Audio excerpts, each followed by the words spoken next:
Welcome to For the Record, which is a conversation series presented by Grey Matter, where we talk to music heads about their stories and the music that makes them. It's great to have you here, Sean. What's good? How you doing? It's me. It's DJ Mishmash. This is my alter ego. DJ Mishmash. Yeah, my college radio name that I I brought love back that. for this, just for this. So yeah. I love that. I would love to get into college radio. And well, Yeah, yeah, I mean, let's work our way there. I'd love to hear first, the stuff that happened before, like who you are, where you're from, when your relationship with yeah, music started. But we yeah. should definitely make a stop At over college, at yeah, college radio town at some point along the way. yes, yes. Um, cool. Wait, sorry. What's the what's the where do I supposed to? Just, your All right, story, all right. where you're from and, like, when your relationship with music started and just, the origins. Yeah. So I'm from a small ass town called Davis, California. Most recently made famous by Hassan Minaj. Otherwise, no one knows who the fuck we are. But yeah, I grew up there. And my goal is always to leave, to get out, get the fuck Mhm. out. There's Sounds familiar. it's next to Sacramento, and there's like obviously incredible Sacramento bands and stuff. Like now it's kind of like popping, like Deftones, I guess, and Death Grips. But I don't know. It was just like San Francisco was so far away. Mhm. And I ended up going to college in Santa Clara University, where we'll get to college radio. But then we would just all hang out in San Francisco or try and see shows there. Mhm. But yeah, half Mexican on my mom's side, half Indian on my dad's side. I like didn't come from a musical family at all. I think my parents like they enjoyed music. One of the coolest things that like I think they like saw Ramones show. Hmm. Like I thought that was like that was their claim to fame for me for a while. And they saw Cool. like the Red Hot Chili Peppers Sock on Their Dick tour, which I was like, that's wild to see my parents or think about my parents going to see that is crazy. But it was never really like it's weird. I say I'm not musical, but they were like once I started like getting into that because I was playing first like my mom was like classic Tiger Mom shit. Like she'd be putting me in everything, and then I like gravitated towards like piano, and then eventually drums, which is my big thing. But yeah, they was like super supportive of it. And they would have like later would raid their record closet, and they had like some cool shit. And Hmm. like I don't know, my mom's a big Carole King fan, and my dad Nice. is a like diehard like classic rock head, like Mm. AC/DC.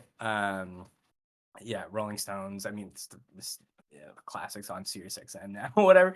Hmm. But yeah, they're fans, but then I don't know, they definitely like allowed me to do my thing, and I got really into it. But it didn't really hit until like high school, and Mm. there was like one thing that like I was like always taking lessons and like doing music stuff in like school jazz bands and all this stuff, but like it didn't really hit. So I went to like my first concert for Foo Fighters in Oh, like cool. 2011. Dave Grohl was I guess is my hero for a while. Hmm. But that was like when I was like I don't know, like I guess now I've seen how the sausage is made, and I'm less surprised and like like wide-eyed about things. But like that first time was just like, whoa, this album came out, like, that magically appeared, didn't know any of the Mhm. distro or label shit that went behind it. I was like, "There's this show, I get to walk in the stadium," and so I was like, "This is just magically appear." I don't know, it was like Cage the Elephant opened for Foo Fighters, and that was, like, a really crazy time, Yeah, and yeah. that, like, changed it for me, I think. I was like, Mm. "Oh, this is, like, a thing, people do this," and, like, I still fuck with Foo Fighters, I guess. That's my one red flag, you could say some people, but yes, I don't know if that's a red flag. Foo Fighters are great. I Thank you, mean, yeah. yeah, yeah, That's the reaction, though, that's the reaction, yeah. but that was the first thing. It was like then I met my best homie, Pranav Troon, so we went to high school together. He now writes, every byline at, Stereogum, Battle Me Please, Bandcamp. The dude is, like, collected all, like, the fucking infinity stones of all these great writing blogs, but now, and we were just really, like, music he put me on everything, really. Like, even some of the shit we'll talk about later of, like, even the stuff I'm doing now in my last job, like, he put me onto it first, so he's, like I don't know, he's the man for me. But we were just, like, nerdy kids in high school, like, reading Pitchfork reviews, which fucking Pitchfork JQ crazy. But we I were, like, know, reading yeah. Pitchfork reviews, memorizing things, like, memorizing stupid that's kinda, like in high school, it's like that show, and then it started, and then it was, like, that cool time where you like listen to shit and it becomes your identity and like you rep Mhm. that shit. And yeah, so that was the first stage for sure. Cool. Um, Cool. Yeah, I mean, you you know, what happens next? Keep yeah, going. yeah. Okay, cool. Next is just college radio. This is now we're at the, The moment we've all been waiting for. we've all been waiting for the past 10 minutes. Yeah. Yeah. No, I went to Santa Clara. I was a big music head. I was like the kid who was like, this is so like cliche now. Like Mm, this is not cool. But I was like the kid with the music with the record player. Like everyone mhm. was like, and I'm like lugging like all these records in my freshman dorm. But there was in college. I recommend everybody do this. Everybody hits me like on LinkedIn and like Instagram, like, how do you get into the music industry? How do you do this? It's just Mm, like I really think if you want to do it, go to college radio. Go do mm, the shout out college radio, shout out what is it called? Like the student organization that puts on concerts. Every college has these. And you play with big budgets, man. Like those concert promotion clubs are playing with like six figures with some of these colleges. Like that's like such incredible, valuable music industry experience that it's like true. so easy to get in my mind. I'm literally here because of college radio. Like I'm Mm. literally here on Crate like we're talking to you because of college radio. Yeah. But yeah, I didn't do it for the first 2 years. I was just like a DJ. That's where DJ Mishmash was born.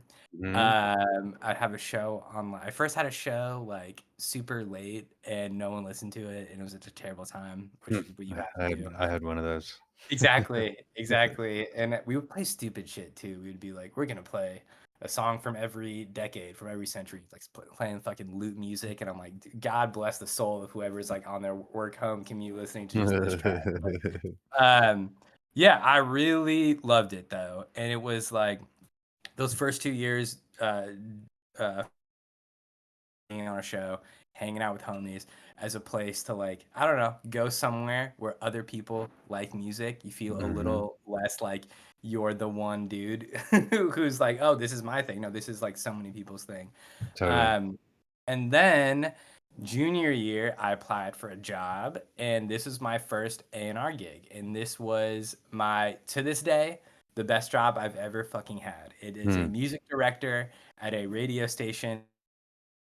You basically, you know this, but I guess for other people, you are reviewing all the music that comes into the station. This is anything from like the dude down the street writing you a handwritten letter, please Yeah. play my music, Yeah. to like, Terror Bird and all these other college radio promos that I don't even know if exist anymore. But they're Mhm. sending you like the new XX record, like the new Mhm. Kevin Morby thing, like the new, they're actually like real labels. And being there, that was my first time I got to talk to a promoter, talk to like and artists would call in, like that was, and it was so pure, and it was so like I didn't know any of the BS. I didn't know what any of this. It was, again, it goes back to the idea that if you're in college promotions, like the concert stuff or the radio, you're given these keys to like kind of like fuck around and do stuff and really be a part of music business, and you have no idea what's going on, but in a beautiful way. Yeah. You know what I mean? Yeah. Well put. Yeah. um yeah, but like if anybody had told me like who I was talking to, what it was, or like not even that it was that much of a gravity, but you know what I mean, just like any inner workings, that's why it was so pure and fun. And I was working with my friends every day, and I'd get paid to listen to really shitty music, but then every once in a while there was like a good record, we put it on the station. I don't know, that was just the coolest. It was the coolest thing. And everybody asked me, how do I get in the music industry? Oh, I see you worked at this label. Dude, everybody can do this shit. If you're talking about A&R, A&R is the most whack job I think ever in any industry. It is so whack. Like all A&R is, oh, I fuck with something. I'm going to go convince the label, the company, that this should be invested in. And then at the same time, that's one relation. The other side of the relationship is I'm gonna go be best friends with this artist whose music I genuinely like. But if the label tells me that they're not investing in it, then you gotta ghost this person. Mm. And you know what I mean? Like you have to cultivate this weird relationship where hopefully it works out and you get to continue that. But I know every A&R's had this story where you fucked with something heavy, label didn't fuck with it, and it kind of ruin your relationship with some people, and it's Sure. like whack. So I think, yeah, the college radio was just really pure, and it was Mm. beautiful. And I didn't get, I don't know, like it was just all the cream without the the bullshit that you deal with later. Um, Yeah. yeah, I love it. Yeah. That's a good way to put it. I hadn't reflected on it in quite the same way. I was also a music director of my campus radio station, Let's and go. and it was amazing. It was like every day was Christmas. You walk in and there's like all this free music to listen to, and I just get to take home 20 CDs, and my job is to listen to this Yeah. and then write little snippets about it and then go put it into our, huge music library, and then that's amazing. Yeah, dude. Um, but It's beautiful. Yeah. it is. I mean, the purity you talk about is definitely a thing. It's like the pre-bullshit era of working with Yes. music. Yes. Uh, so 100%. so yeah, so tell me what happened after that when things became less pure. Uh, things were I don't know, it's weird. This is all another cliche. I guess I talk in cliches now, but it's like, like you don't know the golden days, like when they're happening. Like I look back and Yeah. I was always like, fuck, like I want to do something cool. I want to be associated with something, but like literally how I had set I literally like again, this is some game if anybody watches this fucking episode. If you do college radio or do a promotions for like the concert thing and then you manage homies artists like what I was doing was like I was doing the radio station, I could say I was an A&R. I Mhm. took a music minor and one of like the things like things you could do like extracurriculars was like there was an off-campus recording studio, so I Mm. would go in and learn how to mic up drums, go like learn how to use a board.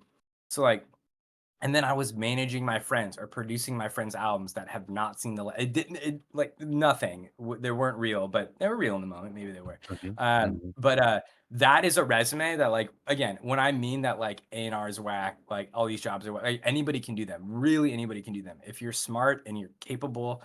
You don't have to be smart. No one's really smart in this shit. If you're passionate and capable and you can use fucking Google Suite, like all you need to prove is that you have passion and you have some knowledge base that you don't have to be taught everything. So if like me learning how to use DistroKid to put my friend's music up on a streaming platform is like, oh, okay, cool. There's a prerequisite to get into the music industry. Mhm. Like all these things, like everyone thinks you have to go get they're like, how do I get an internship if I don't have music business experience? It's all around you, dude. Like you have a homie who's trying to be a rapper or in a band or something, manage them. And that doesn't mean it just means like, you know, basically get experience doing stuff for them so that you can go Mhm. sell yourself to another company, or like prop up your resume. I Right. really believe in that. I think that is Makes the sense. uh no one really maybe people talk about it, but everyone asks me what it is, like, "How do you get started?" And I've, like, told people to do this path, and they are all now doing internships, now in major labels, or they're doing promotion for NYU Music Business Grad School. I said, "Okay, cool. If I'll apply this." Shout out to my mom because I didn't know about any of that shit, and then she was like, "You should apply this because this is, like, stuff that you would like to do." Um and then I applied, didn't really think about it. I was like, if I get that, I'll change my life. If I don't, then I'll just be, in the Bay Area. And I got it and it changed my life. And Sweet. I said, fuck off to everything in California. And I moved out to New York in 2017. So I have a lot to say about grad school. It changed my life. It made my life really good, and it gave me a reason to come to New York. Mhm. It gave me a reason and, like, it just added to the resume of me being able to get into companies, get into management, major labels, and do A&R stuff. It got me, like even the gig I'm doing right now is not my day job. I'm building a startup with my first boss from Columbia Records, though. Like, it even got me it placed me in there when I won't say I had no business being in the music industry, but I had no path. But grad school is not required. I want to say this like, like Hmm. Hmm. big bold letters. You do not need to go to grad school. Some people like the people I was working with at Columbia Records, at MTheory, at United Masters did not go to grad school. Some of them did. Some of them did not. Some of them went from straight from college. Some didn't really even do the academic thing. I was pretty academic in my approach, and I'll get to my A&R strategy and stuff. But you don't need any of that. It works though if you're outside of it and you need to get put in or you don't know anything. But I literally have friends and A&Rs and homies who are really good at talking, really good at being friends with people, have incredible ears, and they got in there and they did it. But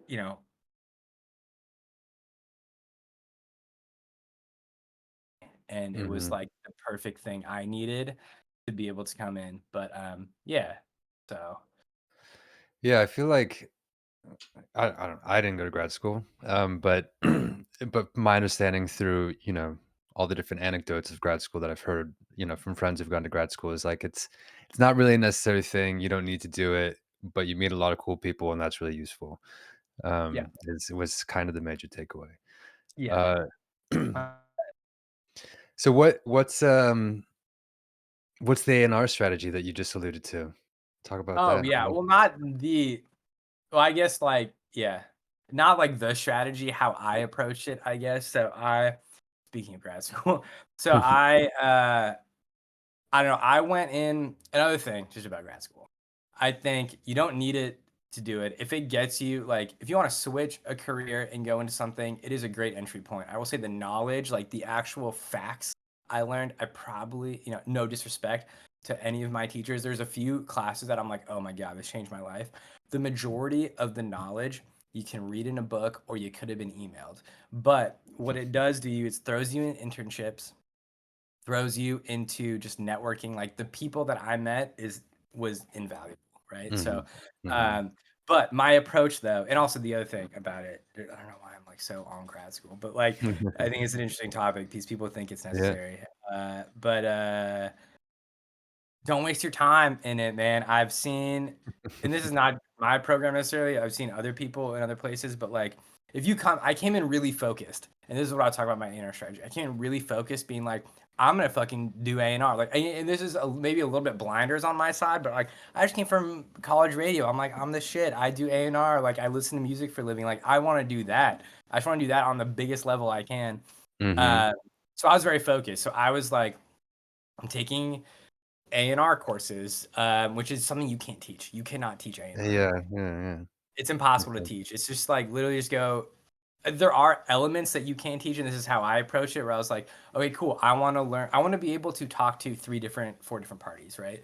I want to be able to talk to artists, and it was like, I have a little bit of a music background. I'm a music fan. I can talk to an artist, right? I also want to be able to talk to a manager. Like I want to speak a little bit of the business language, and it's just like, well, with A&R, in that, in the new age A&R, it's data, right? So I was taking data courses. I was like, I don't need to code. I don't need to necessarily learn Python, but I want to be able to talk and understand, like ask a coder what I need and be able to just read graphs and be like, oh, we should be investing in this artist over this artist for this reason.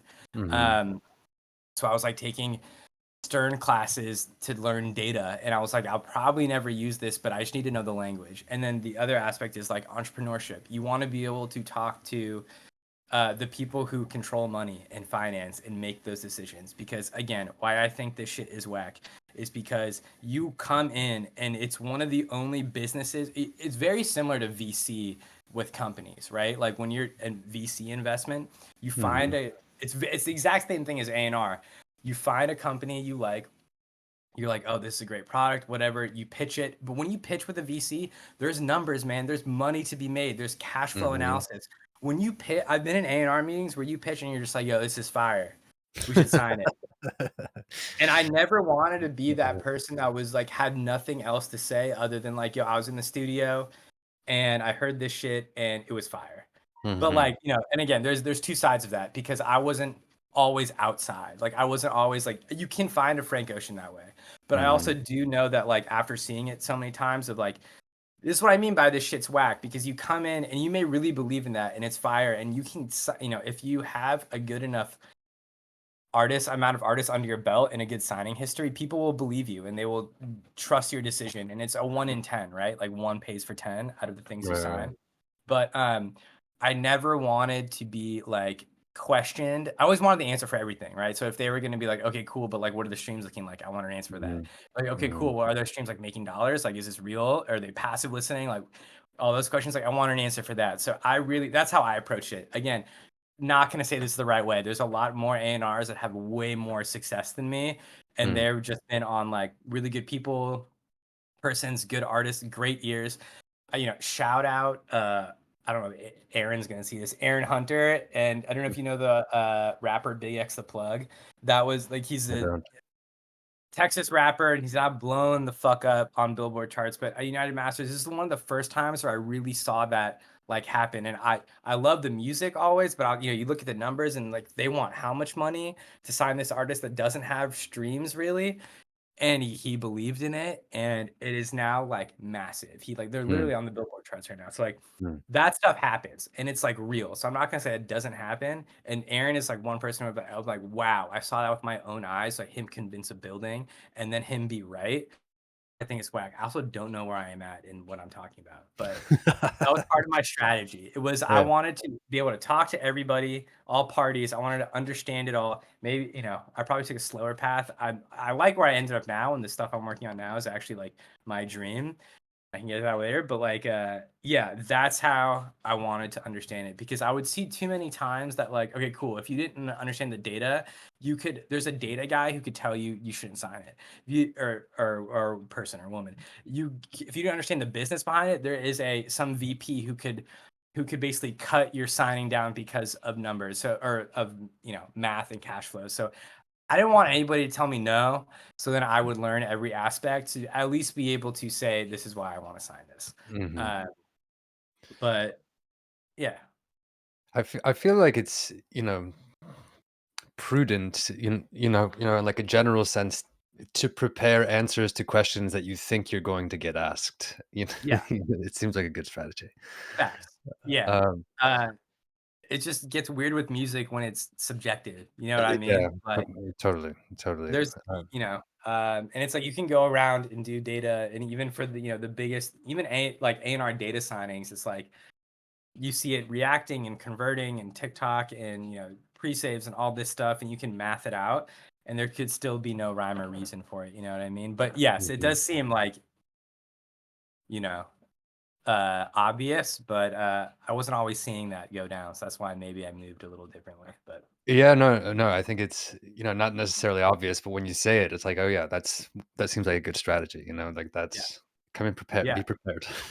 Yeah, yeah, do your homework. But Yeah. again, I'm a nerd. I'm like the nerdy side of this. I'm a little more outside, you could say, than a data scientist, but I'm a little more data inclined than just a studio A&R. But Mhm, that isn't. I'm like jack of all trades. I'm not a master of either. I can navigate the conversation. There's things I want to work on both sides, but that was just my path. Everyone's is different. People have had a lot more success than me that I've known in my homies by specializing and doing what they do best. So yeah, I don't know, everyone's different, but yeah, it yeah. helped me at Columbia and it helped me at United Masters to get the next gig, do the next stuff. So Mhm. Totally. Cool. Um, alright, tell me about the dream, the stuff you're working on now. yeah, okay. Uh, hmm. So at the end of United Masters, I I was sitting like pretty nicely, like in terms of like the things I want. My goal at United Masters was like, I guess career wise after grad school. My first internship was Columbia Records. That's where I got to learn like, again, I was coming in being like, I like music. This is fire. And then they were like, well, you could put numbers to that. Well, look at the social metric. And this is like right around the time Lil Nas X got signed. So this was like, 2017, 2018. And they were like, they're still the best at this. Columbia Records, Republic's great at this too, but like they can look at numbers and they can sign shit and Mm. it will pop. But that like opened my mind. I was like, oh, whoa, like you can just show a piece of paper with numbers on it to prove what an artist you like, and someone will give you money to do that. I was like, that's crazy. And there was like I think that was one of the first years. I don't think I was the first one, but that was one of the first years where they had like A&R research interns. So I was like doing an internship, and then I stuck around and I just sunk like kind of bunkered down. I was like, I'm gonna stay here and do more. I Yeah. was doing good work, but then I got like a little consultancy position to just basically send A&R research leads. So I was doing that, but that's where it started. I was like, okay, cool. Like I need to look at numbers in the same way that like you don't if you don't Mhm, because you won't know the risk of it because there could be signs in streaming or signs in social engagement that could tell you it's maybe not the best investment. mhm. But on the other hand of that, if you only look at numbers, you will never be like on the wave, right? You will never be ahead of the curve. You will Right. always be late. So I again try to mix those. Next job was MTheory. This was grad school part two. Well, it's funny. I now an artist manager, but I never wanted to be one after going through MTheory. That shit is fucking hard. You're on 25/8. You can get yelled at on a Saturday. You can in art like and MTheory is interesting because I believe now they're part of the major label system. But they sign artist managers, right? So instead of a label that signs an artist, they take a cut of the artist manager's cut and they help every client that the artist manager has. So Mm. I got to cut my teeth on like I call United Masters and distro companies like penny stocks. Granted, they're doing a lot better. I don't mean any disrespect by a penny stock. It's just like you're trying to find really small artists to like, will this person be big? Mhm. But M Theory was like Fortune 500 artists. Like I was working across 21 Pilots team, Tchami and Malaa, like the DJ Snake manager guy. Like that was the kind of shit where it was like, whoa, like there's a lot at stake here, you know what I mean? There's a lot of Yeah. partners, there's a lot of, like, label, PR, streaming, radio, like, I had to I, like, went back into, like, radio knowledge for that because like, it actually moves the needle with those kind of artists. A light bulb go off in your head. You had an epiphany? Yes, I recently had an epiphany that, like, Yeah. all of the pieces lined up when I'm doing my artist manager right now. I was like, "Oh, I had to get in a conversation with a label person and a PR person with this." I was like, "Oh, shit, like, this is all coming together." Like, all of my knowledge that I gained, but, like, when I was in M Theory, I was like it was, like, day by day. I was like, "What the fuck am I doing? Like, what is it? Who are these people I'm talking to?" Like, there's so many moving pieces. I started off as an intern there and then did tour data, so I was looking at, like, Kacey Musgraves and Flume tour data, and like they needed like ticket count and sales and where do we go for our next market, so we got to like learn that for a little bit and then I got picked up to do like marketing as a marketing associate for 21 Pilots and Tchami and the Malaa. So that was where again it was like, oh cool, I'm like now seeing everything, and that's why you can't teach this stuff, which I think grad school is not always necessary for the knowledge aspect, because it's like, how do you teach a class on artist management without doing it? You know what I Right, mean? Like right. you can't do with that. So anyway, I got to see everything that I was reading. Got to see it. It was very valuable. And then I went to United Masters because I always wanted to do A&R research. And at United Masters, shout out Pranav again. Right before I joined United Masters, he'd sent me this artist, this rapper Mavi. And I was like, dude, this is fucking incredible. Like he had a song with Earl Sweatshirt, and there was this album that only lived on SoundCloud. And then fast forward at United Masters, I got to sign Mavi, be the A&R on that project, and Laughing So Hard It Hurts. I will say up front, outright, I did not A&R that album. I was his A&R who like helped like sign it, but like that dude doesn't need A&R help. That dude does Mm. not, like he is a genius. He's a wordsmith. He curated the whole thing. I'm not gonna sit here and say like I A&R the project, but I was his A&R during that time, and that was the dream. The dream for like at United Masters was like I just want to work with somebody that I fuck with, that I like love, and be a part of something that I was like am a fan of in the stands, and I got to like do that for a little bit, which is really cool. Cool. Um, but I'm getting to the dream part. So that was part of the dream. And I was like, oh shit, like maybe this is it, right? Like do A&R research, work on some projects like this. Right. And then, like I said, my first boss at Columbia Records, he has a startup idea. He needs an A&R researcher. It's a tech company of 3 people. I hop ship. I'm like, dude, I roll the dice a little bit. You know what I mean? Like, I guess I'm 28. I don't know how many times I'll have an opportunity to do this. So I now do A&R research for content creators, and I'm building up a platform. But what's interesting is that like when that stuff started, I was like really pedal to the metal, like full gas on like trying to get every opportunity in music. Like I was like, anything I can do, anywhere I can be, like I'm really looking for it. But it always wasn't coming easily or naturally. Like, yes, I was in, you can look at my resume. I guess I was in these jobs, but I was like not super happy always. And I always thought I should be somewhere I wasn't, or working on something and I wasn't working on it. But on some Zen principle shit, once I left UM and I started working this, like then things opened up. Like Mm. then like people were hitting me. Then people like, so I guess it's another thing to shout out. It's just like on some Zen stuff, if if you're grasping the fly or whatever and your grip is too strong, it will, I'm not even saying that right, but I think you know what I mean. It's like Yeah, yeah. the less you pay attention to something that you want, or just the less, I don't even know how to phrase it, but yes, if you grasp something too tight, you won't get it. So Mhm. that's what happened at the end of United Masters. Um, I had taken that new job, and then 2022, and then my hero for a long time, it's like the one brown dude rapping in hip hop is Heems of Das Racist, Sweatshop Boys. This is, if you're a brown kid in the US, or like or anywhere really, but like in the US, like you like hip hop, this is like your guy. So one of the artists that I'd signed, shout out Akinyemi too, at United Masters, he had known Heems from like Queens shit, I guess. Like they were friends. And at the end of my time at United Masters, Akinyemi hit me. He's like, yo, Heems has a question about United Masters. Wants to learn more about it. I got on the phone. I'm like, yeah, sure, I'll take it. Got on the phone. Ended up just like kind of being homies, hit it off with him, would go to shows with him and stuff. And then during that time, at the end of United Masters, I met this artist, Pranav. Okay, another shout out to Pranav Troon. He puts me on, my homie Pranav puts me onto everything that changes my life eventually. Bless you, bless you, bless you. Um, Thank you. he sent me for the longest time. I know I'm going in like a weird circle, but I'll No, it's I'll great. I'll land it. I'll land it. Yeah, I believe Um, in you. he for the longest time, me and Pranav were like, dude, what? There's like a market open in hip hop music and production, which is like Indian Bollywood samples used Hmm, in hip hop and pop music. No one's doing it.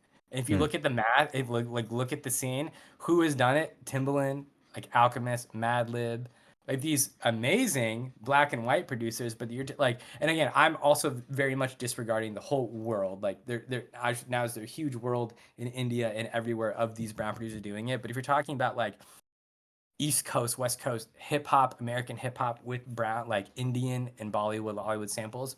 No brown guys doing it. hmm, So me and my homie Pranav were like, "Yo, like we should do this." Like in the same vein of like take who's the like I don't know if you know like Madlib and Egon, but like mhm. Egon was like the vinyl collector, sends it to Madlib. Madlib's making the records. Like that's what Lapkin and Nishant kind of are to me. And they were Cool. doing literally what we wanted to do. And we're like, fuck, dude, it's over. Like someone's already doing it. We're fucked. It's not like we're late. So, anyways, I was a big fan of him. He had an album out called like Dunya. It's incredible. I reached out to him on United Masters shit, but it's like I can't sign him. He's like kind of it was not the right time. Is just a producer too small at the moment. I was working on Mavi stuff, but I was like, I just want to meet you and talk to you. So okay, put a pin. That happened. I met Lapcan. Then I leave United Masters. I meet Heems. And then I started getting, closer to Heems. He's talking about like plans and albums and stuff. And I'm like, dude, you gotta listen to this guy, Lapcan. You gotta listen to him. And he's like, it's like, if there's one producer who I would, I call them now or like how I kind of think about them is like the no worries Hmm, of like, but of like Indian and not that they're like, you have to put the qualifier, and I need to make this clear. It's not the qualifier that they are brown version of something. It's just kind of how I think being a music head. But like, if you're gonna have like the Indian Bollywood, Hollywood sampled stuff of in America East Coast hip hop of like a producer, like a No Worries, like a Knowledge and an Anderson Paak rapping over it, like mhm, or like a Freddie Gibbs and a Madlib, like, but for us, it's Heems, and he's the only guy who can do it, and it's Lapcan.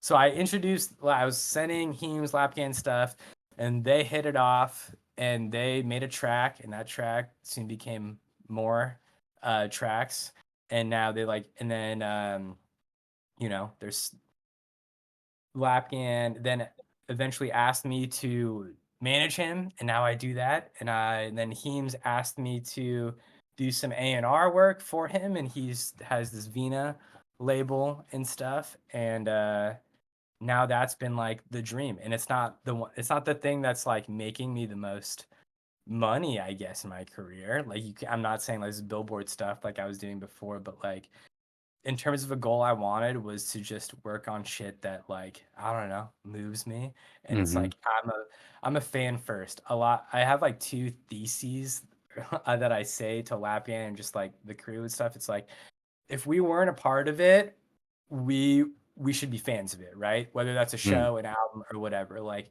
if we don't mhm, fuck with it, we can't do it. Like, again, if I didn't know who Lapgan was and I saw him playing a show and if something got announced and there was a song and stuff, um, would I go? Would I spend my money to go? Yes. You mhm, know what I mean? Like, that's how we mhm. move. And the other thing I say is use the weekend method in like during the House of Balloons era. There's an interview. I don't know if I cut off. You still hear me? Yeah, yeah, I can hear you. You're Okay, kinda cool. breaking up just a little bit, but I can. Okay, the feed kind of stopped, but okay, if you can hear me, I can keep going. Yeah, try for another, few seconds and we can r revisit. Can you hear me okay? Yeah, I can hear you ish. Try Ish. like leave and come back in. Oh, there we go.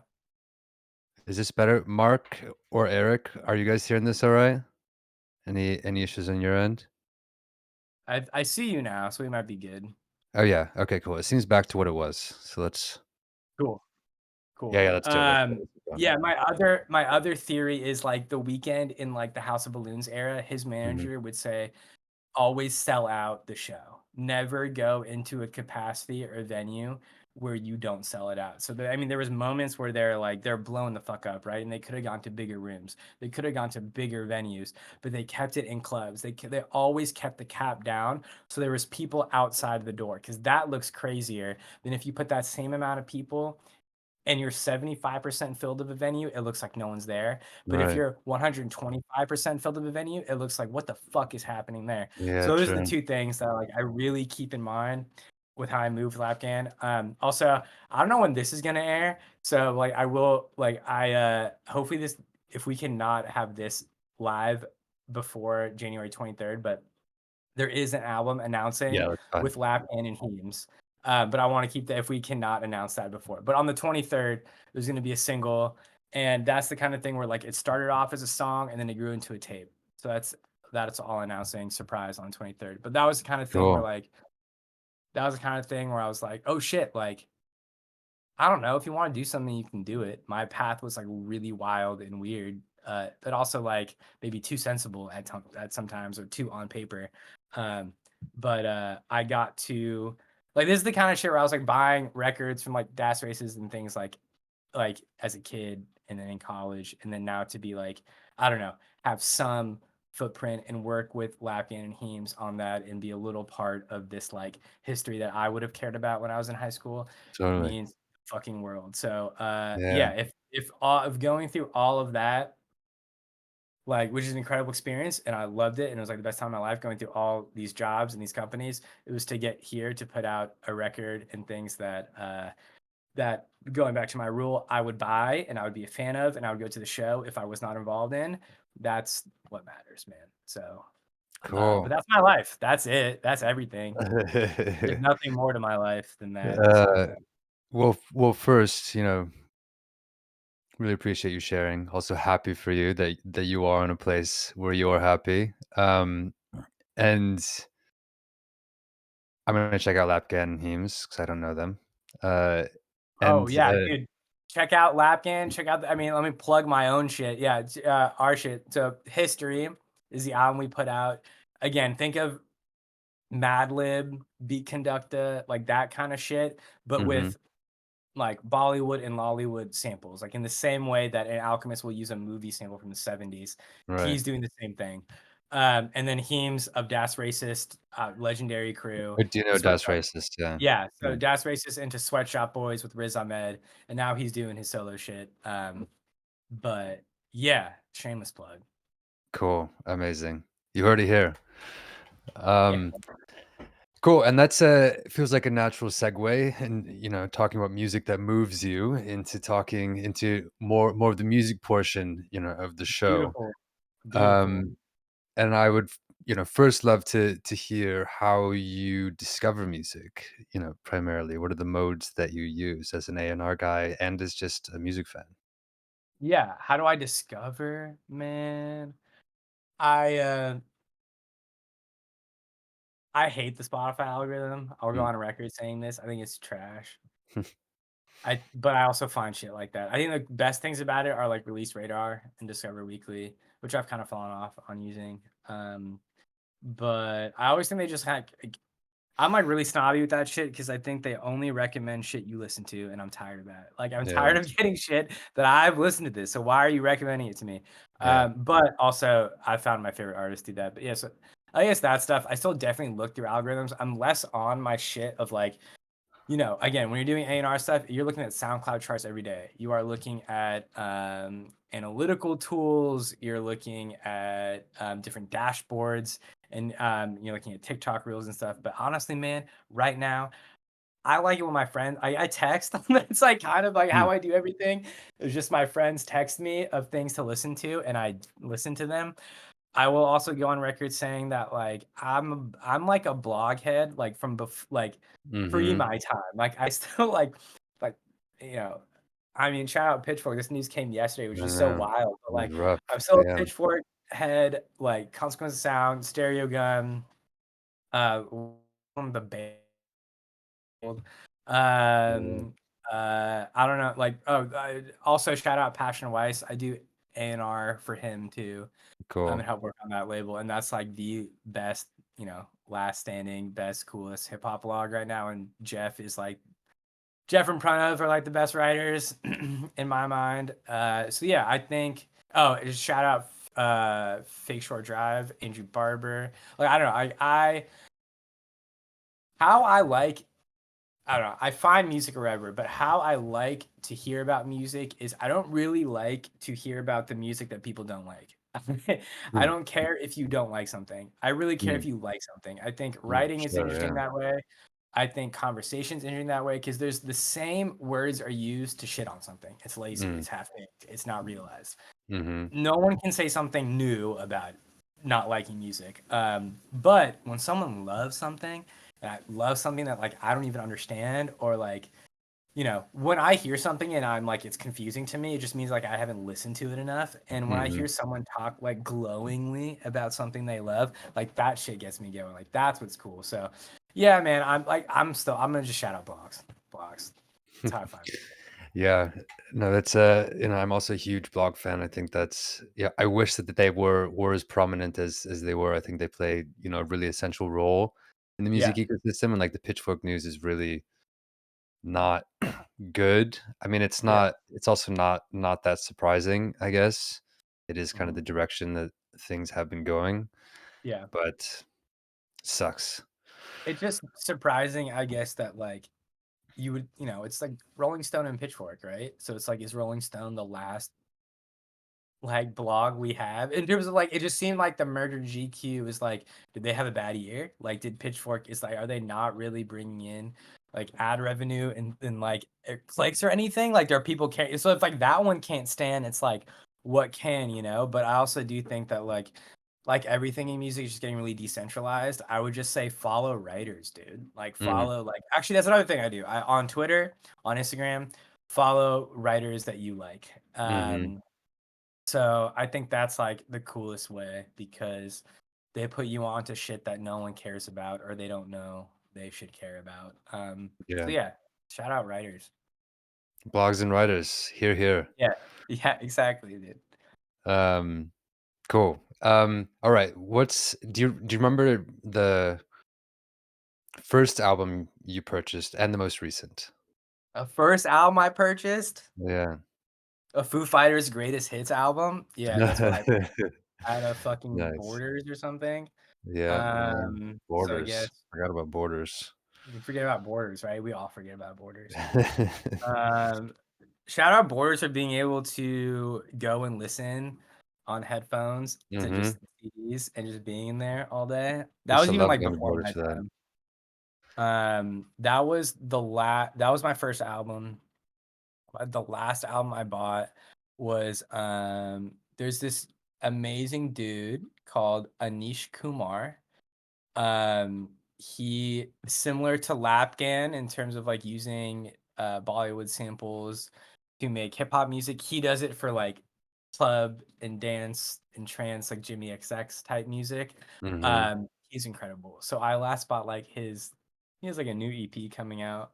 Um There's like one song out on Bandcamp, but I bought that shit very fast. I've been missing Jamie XX music because that dude just been. I feel like when an artist takes a break, then there's like, this is no offense, but like clones will come, and not clones, but like people will fill the void of it. I think Mhm. someone should do a thesis about Fred again's rise in the wake of Jamie XX on absence on leave, because I think that was a whole missed and then plugged. But yeah, now like until Jamie XX can have music, but like that's how I found Anish Kumar, and he's incredible. So Cool. That would be an incredible thesis. yeah, I right. I would love to do it. I mean, it would take a long time, but I Yeah, would love to. I would at the very least, love to read it. So if anyone's out there you know what I is mean? listening to this and inspired, you have our support. Yeah, exactly. Thanks. Um, all right, 3 artists of note that you've heard for the first time in the past year-ish. Fuck. I have to look at my Spotify for this. That's okay. That's not cheating. Everybody does that. Um, that I heard for the first time in the past year. Okay, Mia Koden, Miakoden. There's this track called 10 Easy that just like I want to hear that at like the gnarliest club in like Paragon or some shit. Like the bass is crazy. I don't know too much about her other than that she's fucking sick as hell.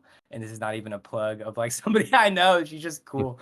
Yeah, her. Uh, I guess fuck within the past year. It doesn't have to Um, be, okay, I'll exactly say 365 days, okay, cool. J Words last at the end. She's like New Jersey, New York, Brooklyn, DJ and electronic producer, hip hop producer. But we did a show, like a release show for History Lapgan, this past August. And we got her on the bill, and she's sick as hell because she can like come and do like regular CDJ set, but then also like she has these like she'll do patch cable like synthesizer sets, and it's just like mind blowing, and it's like Mm, no one I see does that, and she'll just be like unplugging and plugging shit. So I've seen her cool. play like public records and stuff. So and now No, she has no, a really no. cool album with Masai called Air. HE1R, H31R or something. But that's like hip hop music mixed with like just weird electronic shit. But Cool. it's very much hip hop and rap. And then the last shout out, I guess, is just this crew of my homies who, other than Lapgan, but like Pure Link is their homies from Chicago. They're making amazing dub music right now, like ambient music that are, I don't know, they're taking the world by fucking storm. They have like a Crack magazine like feature right now. So Pitchfork top 50 albums of the year, so they're incredible. And then my other homies Brand Zero, who's in like the hyperpop world a little Mhm. bit. He probably would fucking kill me for saying just generalizing that word. But he's a producer and DJ, works with this artist Rilo. Kind of like, very influenced by like Caroline Polachek, Charlie XCX stuff, but he's Mhm. crushing it. And then his roommate, who's my other friend, is Alice Helt. He makes like shoegaze grunge electronic music, which is like, I don't know, I like weird stuff. I like stuff that no one else likes, and maybe that's I could have been a better A&R if I had liked things other people like. So No, but no, yeah, no, I mean, it's more interesting when you like stuff that less people like, I think. yeah, yeah. Um, cool. I look forward to listening to all those. Uh, most underappreciated like, decade. Whoa. Underappreciated artists are my favorite music decade. Um from the okay, this is just gonna be on brand for me because I was in the past few years, I've been like really repping Nelly Furtado. Like I have my Twitter for a while was dedicated to Furtado Fridays, where I would just post Nelly Furtado songs Amazing. every Friday. But I don't even know if it's like my favorite. God, fuck it, she is. Yeah, fuck it, I'm doubling down on this. She doesn't get enough credit, man. Like people talk about Timbaland, I mean, Promiscuous Girl, like that whole record. I think she should be in the pantheon, and people should talk about her more. And she has done cool shit, and yeah. Her and like MIA, but MIA gets love, but I don't know. Like, yeah, Nelly Furtado, fuck it. Cool. 2000s, Nelly Furtado. Like people cared about her when Drake shouted her out because on some Canada shit. It's like, no, we should have been talking about her way more frequently and sooner. But yeah, I think we have this whole Y2K revival. I've been at Hmm. like DJ sets where like they're pitching up Nelly Furtado vocals. Like it's there. She's out here. Yeah. She's around. I love to hear that. Um, I haven't thought about Nelly Furtado in quite a long time, but I I'm don't mind saying, that dude, go back. Go, yeah, I don't mind being reminded and, like, kind yeah, of excited to go back and listen go listen back to and Nelly listen. Furtado.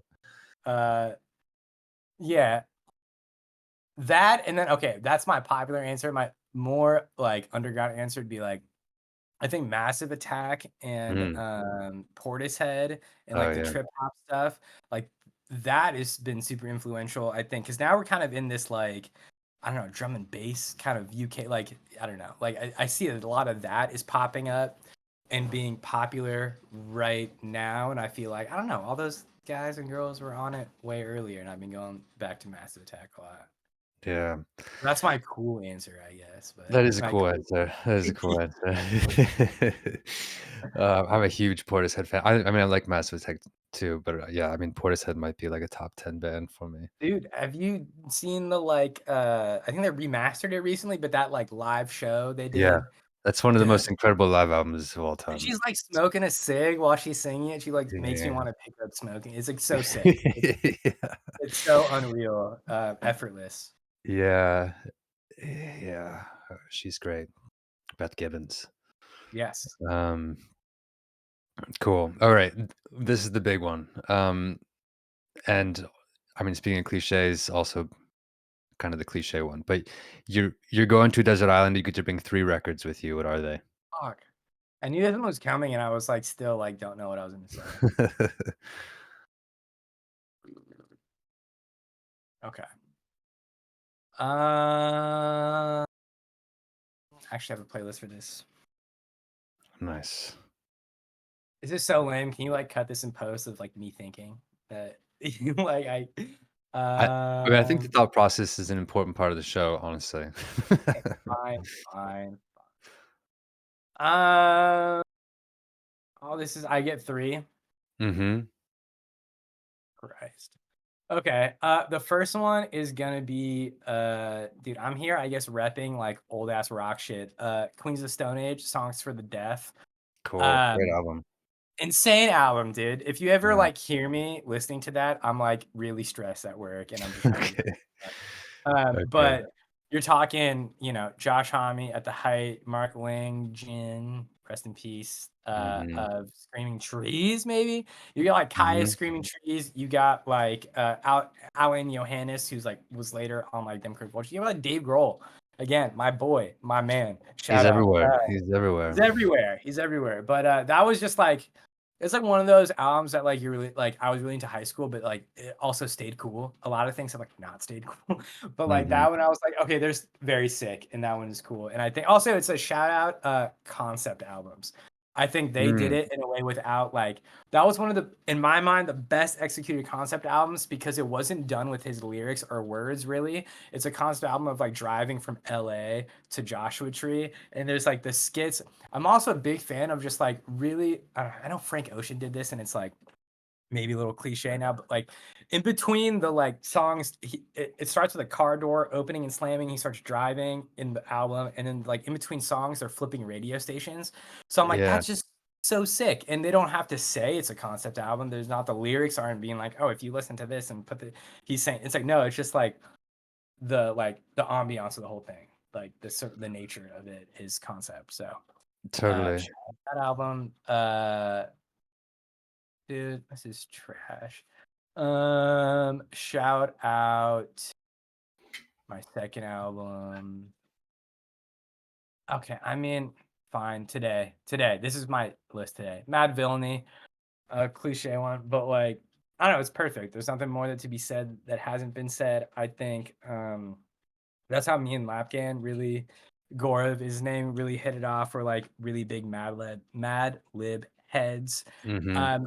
And that's the dream, man. I don't know. My bio that I sent in was, like, trash, but I think, like, what I really liked was I was just, like, collector, archivist, and, I think what's cool about Madlib that, again, has been said before, it's just, like, I mean, he's collecting little snippets, and he doesn't really Yeah, change the beat a lot, but, like, how he snips and collages it together make that's a true. The groove that character is wouldn't so distinct. Yeah. yeah, and it makes a groove that would not like, the sum of all of them, is a groove that is not found in the separate pieces, so, I don't know, you're talking about, like that's timeless, I think, like, 2004, I guess that came out, but, like, you could drop an album like that tomorrow, and it would sound like it's gonna come out 5 years from now, so, Mhm. yeah, Mad Villainy, and dude, I'm trying to, like, mix up genres here and shit, um I mean, this is entirely personal. You're alone on the desert island. Nobody else can be listening to this. It's just you. Okay, I guess for the desert island theme, Yeah. Huerco S, there's an album called For Those of You Who Have Never, and also those who have. My homie from Pure Link, Ben, put me onto this record in like 2016. It's very ambient. Mm, It's just you're kind of lost in shit in sounds. And I took again another shout out to like doing all you can, I guess, during college days. But I was taking like electronic music classes and try and get into like stupid music concrete and like just sounds and it was described to me by a teacher that like music is just sounds organized in space, mhm. which is the obvious fucking quote, but like when you hear ambient stuff like that, it's just like I don't know, man, everything's fucking music. My radiator fucking going off right now is like Totally, totally. I and mean, it's there's the John Cage quote that, everything we do is music. yeah, exactly.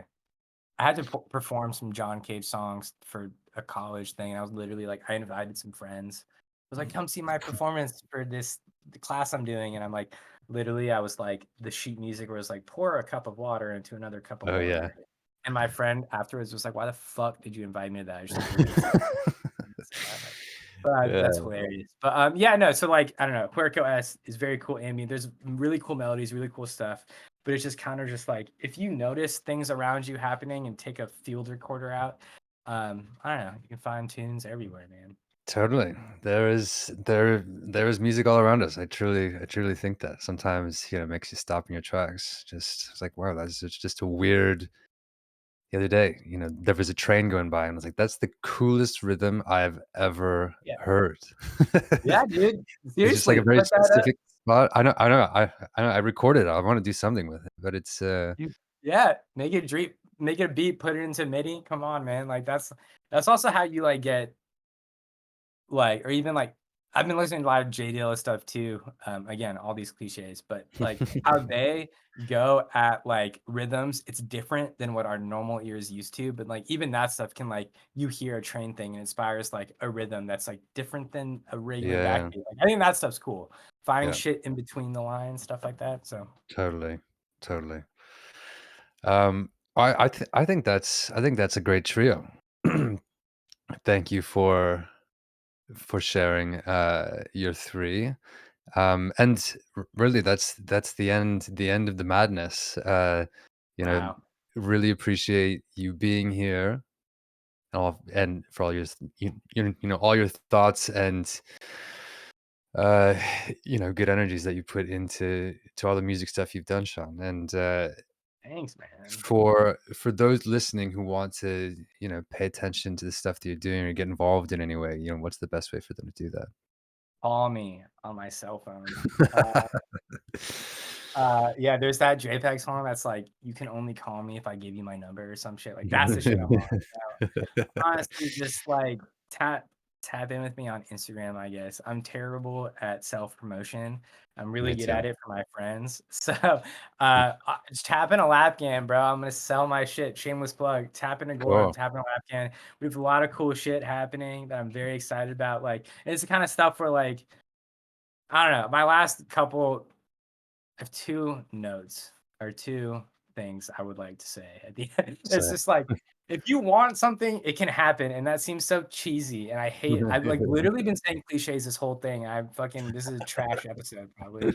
But I don't know, man, like, I think, for the longest time, I really, like, wanted to be a part of stuff, and I was always metaphorically felt like asking to be a part of things, but I think, you gotta do that, I guess, for a little bit to learn stuff, see how the sauce is made, and do stuff. By the end of the day, do some shit yourself. And like if you make enough noise, I think this is true with artists as well, but if you make enough noise of doing things that you think are cool and makes your goosebumps go, it'll reverberate to other people.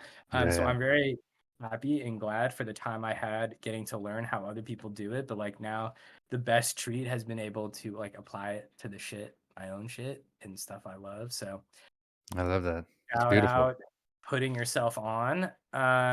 And I would say take pieces from everything you do and give it back to yourself. Because if, like, I don't know, these jobs suck. I mean, I love them. Like, you know what I mean? Yeah, But yeah. like in their own way, all of the things that I have done and or told you about in my experiences, they all fucking sucked. But they only would have sucked long term if I didn't take anything from them. You know what I mean? Like if I didn't take how to read numbers from Columbia, and Columbia was great. I have nothing against that. If I didn't, the bullshit at MTheory, if I didn't take how to organize a rollout, talk to different partners, just code switch language, talk to these people, that'd have been a waste. From United Masters, like seeing data, like getting into like conversations of signing people, doing JV deals and stuff like if I had just given that all to them, it would have sucked. But now being able to like do that for myself is really cool.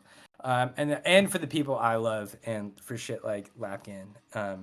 And then lastly, my big shout out is kill your fucking ego. Hmm. Shout out ego death.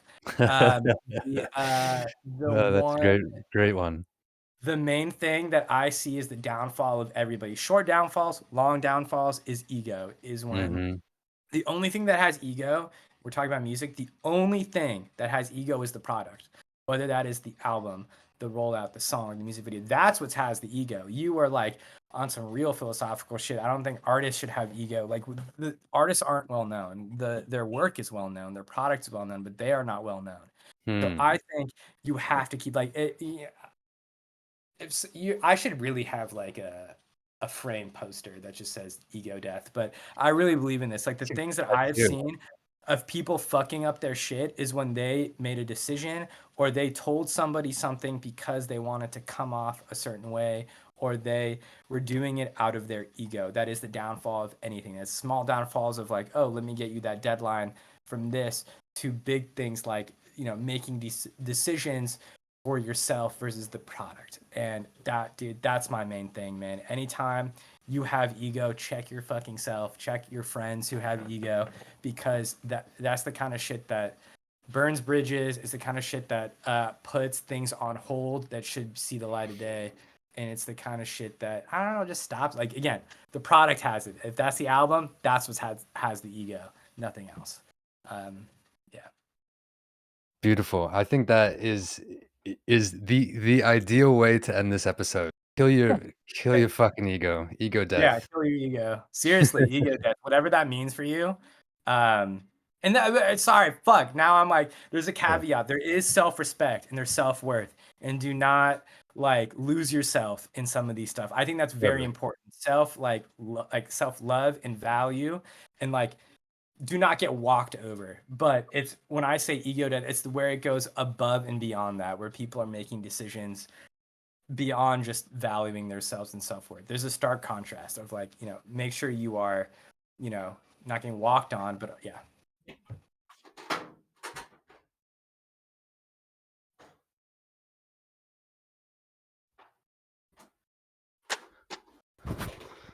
Yo, sorry, I didn't mean to cut you mid-flow. There was somebody furiously pounding on my door, and, That happens to me all the time. And I live in my building. I am the only buzzer that works for the whole building, and I work from home. So I'm like like I do that shit all the time, and it's for yeah. someone else's stuff.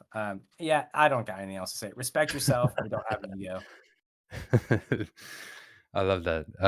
And now that you've been through the ringer, um, who is another music head, that you think we should have on the show? Front Up Prune, my fucking guy, my boy, and then writer extravagant. I will say, um, shout out to being able to write copy and being a decent writer. That is the number one thing that I'm finding that is a skill I have not worked on. I'm terrible at it. But it is a thing that is needed because dude, the world runs on copy, dude. The world runs on, hey, we need the bio I sent you today, right before this meeting, was trash. Like that's the kind of thing where like everybody needs the writing, whether that's a bio to an album description to whatever. So he's the best at it. He's the best. There's no one better. And then another person you should reach out to, who's also friends with Ben as well, Cassidy Murphy. She is my grad school homie. She worked at Good Boy Records with all those like really cool, talented artists, and now she's working. She's got worked at Glassnote. I think she's on to, she's doing cool shit. She's like the best, one of the best ears that I know, Cool. 100,000%. She's a person who like I talked about how I had to go through all of this shit, and I'm like, I'm gonna learn math and data and all this, and she's the kind of person who, but she can be like, yo, this is fire, sign this, and they Yeah, listen to her. So cool. I don't, she doesn't jump through the hoops I jump through because she's Mm, sick as hell. So cool. yeah, those are the two people. Okay, amazing. Thank you. Um, cool, man. That's all I got. Thank you so much. I really appreciate you being here, taking some time out Beautiful. of your day. Dude, this was an honor. I don't get interviewed like this. I'm a behind the scenes guy. I puppeteer, I puppet a string pull. But yeah, no, thank you. Put out that release info. Not that this is like Billboard news, but yeah, that Oh, comes yeah. out 123. So please, after that, Yes, I think and this is slated to go out. 1 sec. January 30th, so we're good. sick, beautiful. No, man, super cool. I I really love what you guys are doing because I think there needs to be more spaces in the wake of this like blog shit on fire. Mm. Need more shit like this. So I don't know if you're looking. I love to send tunes and I don't know whatever the fuck you guys are looking for, and I'll stay tapped in with Ben because I know he's got some things cooking. Yeah, absolutely. Please stick around. I mean, we use this space to, I mean, do all the music stuff. It's, trying to make it focus on the music and let, the community grow around that. And, Yeah, we're building a product called Grey Matter as well. It's like rooted in human-based music discovery, but really trying to orient, the entire project around just like having a shared love of music. So that's what we're here for. that's what it. Yeah, man, that's what I give a fuck about. So sick. uh, cool, man. Well, be well. Good luck with the release next week, and Thank you. let's be in Stay tuned touch. in. Can I ask what your desert records are? Off the record, what are your records? So I Yeah. still look up.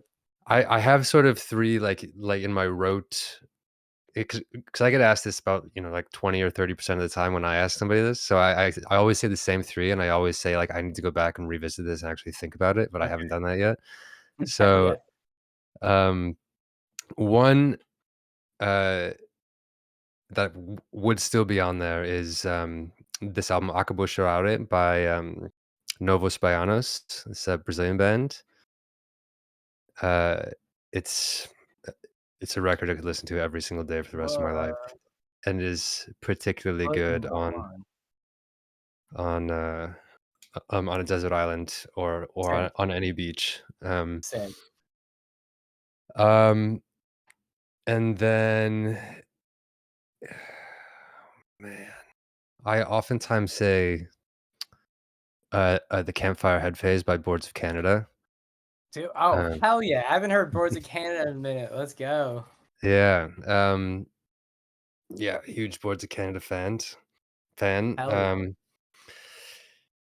Oh, I'm totally blanking on the other one that I typically say. Something I mean, sometimes I'll say, like, "Kind of Blue," which I guess is kind of a cliche as well, but truly, like, I could list that.